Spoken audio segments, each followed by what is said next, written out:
আসসালামু আলাইকুম। পৃথিবীর যে যে প্রান্ত থেকে শুনছেন এবং দেখছেন সবাইকে শুভেচ্ছা জানাচ্ছি।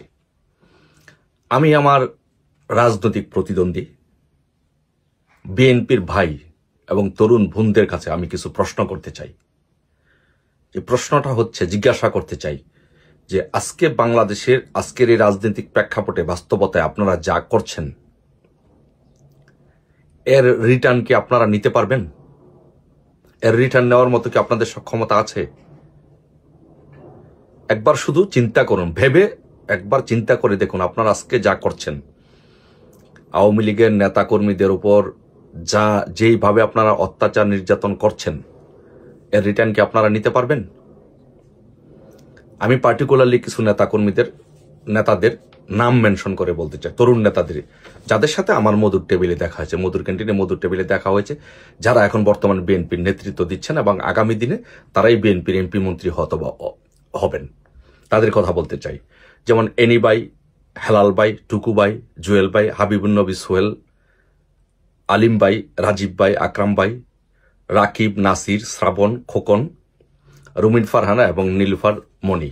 এই তরুণ নেতৃত্বের কাছে আমার কিছু প্রশ্ন, যে আপনারাই আগামী দিনে বিএনপির নেতৃত্ব দিবেন, হয়তোবা মনোনয়ন পাবেন, বিএনপি জিতলে এমপি হবেন, মন্ত্রী হবেন। এখন আমার প্রশ্ন হচ্ছে যে বাংলাদেশে যা হচ্ছে তা কি আপনারা প্রত্যাশা করেন? আপনারা কি এগুলো করাচ্ছেন? আপনারা তো সবাই রাজনৈতিকভাবে প্রতিষ্ঠিত এবং আপনারা ভবিষ্যতে, আমি আগেও বলেছি, আপনারা ভবিষ্যতে এমপি মন্ত্রী হবেন। আপনারা অর্থনৈতিকভাবে প্রতিষ্ঠিত, আপনাদের সামাজিক মর্যাদা আছে, আপনাদের এই সমাজে আপনাদের দলের মধ্যে আপনাদের একটা গ্রহণযোগ্যতা আছে। এবং সবচেয়ে বড় কথা সেটি হচ্ছে যে আপনারা কিন্তু সবাই, আমি যতটুকু জানি, সবাই অর্থনৈতিকভাবে প্রতিষ্ঠিত। যেহেতু আপনারা ছাত্র সংগঠনগুলোর নেতৃত্ব দিয়েছেন, শীর্ষ স্থানে ছিলেন, সুতরাং আপনারা সবাই রাজনৈতিকভাবে প্রতিষ্ঠিত এবং অর্থনৈতিকভাবে প্রতিষ্ঠিত। এখন আপনারা বাংলাদেশে যে কাজকর্মগুলো হচ্ছে, আওয়ামী লীগের নেতা কর্মীদের উপরে যেভাবে অমানবিক নির্যাতন আপনারা করছেন, আওয়ামী লীগের নেতা কর্মীদেরকে গম করে ফেলছেন, গাছের সাথে বেঁধে আপনারা নির্যাতন করছেন, আমাদের মা বোনদের আপনাদের কতিপয় নেতারা দর্শন করছে। এখন আপনারা একবার চিন্তা করে দেখুন যে আপনারা কি চান বাংলাদেশে এই লাশের রাজনীতি হোক? আপনারা কি চান যে বাংলাদেশে এই রাজনীতি, প্রতিহিংসার রাজনীতি দীর্ঘদিন যাবত চলুক? আমি বলি না যে আপনারা এই কাজগুলো আপনারা নিজেরা করতেছেন, কিন্তু আপনাদের দলের নেতা কর্মীরা করছে। হয়তোবা আপনারা এতে ইন্ধন যোগাচ্ছেন, কেউ কেউ প্রশ্রয় দিচ্ছেন। এখন আমার প্রশ্ন হলো, ভাই, যারা যারা এগুলো করছেন তাদেরকে তো থামানোর দায়িত্ব হচ্ছে আপনাদের। আপনারা যদি ভবিষ্যতে রাজনীতি করতে চান তাহলে এই প্রতিহিংসা থামানোর দায়িত্ব আপনাদের। কেন থামানোর দায়িত্ব আপনাদের? আপনাদেরকে আমি বলি, আমি আপনাদেরকে চিনি, জানি, এবং আপনারা সবাই আমার বিশ্ববিদ্যালয়ের ভাই, সবাই মেধাবী ছাত্র নেতা। বিসিএস দিলে হয়তো প্রথম বিসিএসই আপনারা সবাই বিসিএস ক্যাডার হইতেন, রাজনীতি করেছেন, প্রতিষ্ঠিত হয়েছেন, আপনাদের এখন অর্থবিত্ত আছে, আপনারা সমাজে প্রভাবশালী, আপনাদের সবই আছে। এখন আমার প্রশ্ন, আপনারা যে এই যে প্রতিহিংসাগুলো করছেন, দেখেন আপনাদেরকে বলি যে 2001 সালে নির্বাচনে আপনারা জয়ী হওয়ার পরে আওয়ামী লীগের নেতাকর্মীদের উপরে নির্যাতন করেছেন, শেখ হাসিনাকে গ্রেনেড মেরে হত্যা করতে চেয়েছেন। এর ফল কিন্তু আপনাদেরকে মোটামুটি ভোগ করতে হয়েছে, সেটা কম আকারে হোক বড় আকারে হোক, যার জন্য আপনারা 17 বছর বিরোধী দলে থাকতে হয়েছে, 111 হয়েছে, এবং সবাই কম বেশি এর জন্য সাফার করেছেন। এখন আপনারা যে আজকে যে বাস্তবতায় যে কাজগুলো করছেন এর রিটার্ন কি আপনারা নিতে পারবেন?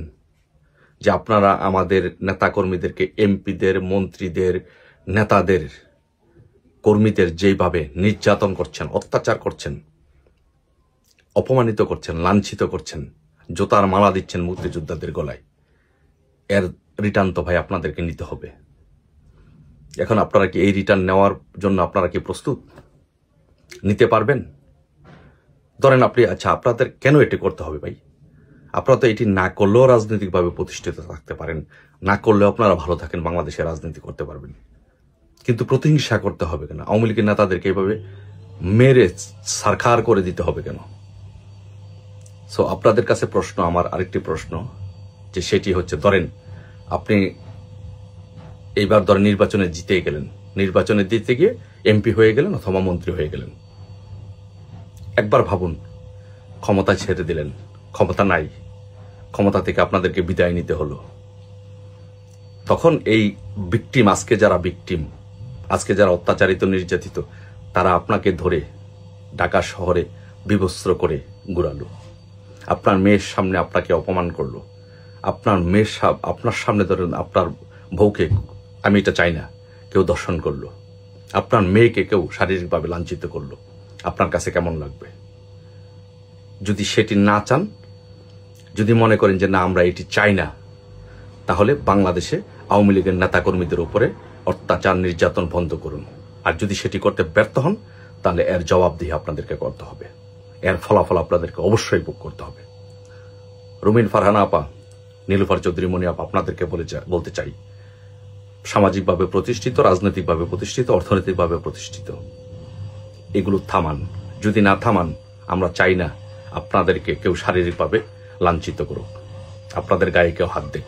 এটা বাংলাদেশের রাজনীতির শিষ্টাচার হবে না। কিন্তু যদি এটা করতে ব্যর্থ হন, তাহলে ভবিষ্যতে এটার ফল ভোগ করতে হবে। ভালো থাকবেন সবাই। জয় বাংলা, জয় বঙ্গবন্ধু।